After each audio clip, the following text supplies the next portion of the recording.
Voter card কীভাবে correction করবে এই ভিডিওতে দেখে নিই।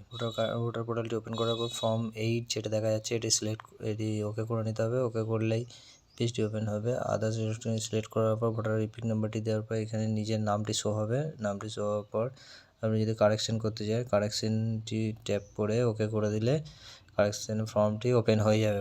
স্টেট ডিস্ট্রিক্টটা দেখে নেবে, দেখে নেওয়ার পর নেক্সট করে দেবে। নেক্সট করার পর এখানে আধার নাম্বার চাইছে, আধার নাম্বারটি ওকে করে এখানে নিজের আধার নাম্বারটি পুট করে দেবে।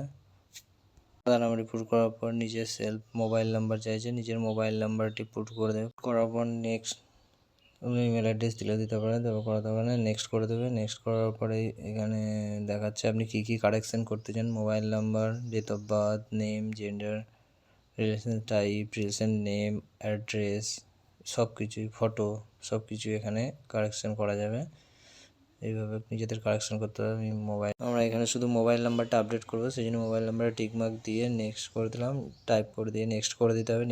নেক্সট করার পর আপনাদের এখানে প্লেস চাইছে, প্লেসটা আপনাদের যে ডিস্ট্রিক্টে থাকেন সেই ডিস্ট্রিক্টে ওখানে বসিয়ে দেবেন, ডিস্ট্রিক্টের নাম। তারপরে এখানে ক্যাপচাটি ফিল করে দিয়ে ক্যাপচাটি যেটা আছে সেখানে দেখে ফিল করে দিতে হবে। ফিল করার পর সেন্ড ওটিপি ক্লিক করতে হবে। ওই যে মোবাইল নাম্বারটি দেখা যাচ্ছে ওই মোবাইল নাম্বারে একটি ওটিপি যাবে।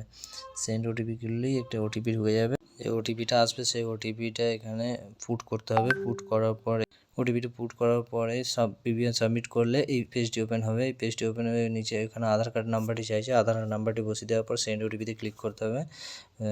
সেন্ড ওটিপি ক্লিক করার পর আধারে যে মোবাইল নাম্বারটি লিঙ্ক করা আছে সেখানে একটা ওটিপি ঢুকবে 6 ডিজিট। সেই 6 ডিজিট ওটিপিটা বসিয়ে দিয়ে ওটিপিটা বসানোর পরে এখানে সাবমিট লেখা আছে, সাবমিটে ক্লিক করলে এরকম ধরো কিছুক্ষণ লোডিং হবে। লোডিং হওয়ার পর অটোমেটিক্যালি রিডাইরেক্ট হয়ে ইলেকট্রিক রোলে চলে আসবে। এখানে ডাউনলোড অ্যাকনোলেজমেন্ট স্লিপ এই যেটি দেখাচ্ছে এটি ডাউনলোড করে রেখে দেবে।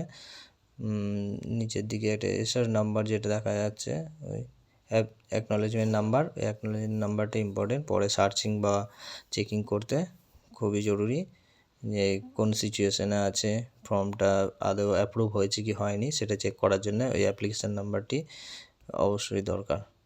Thank you for watching.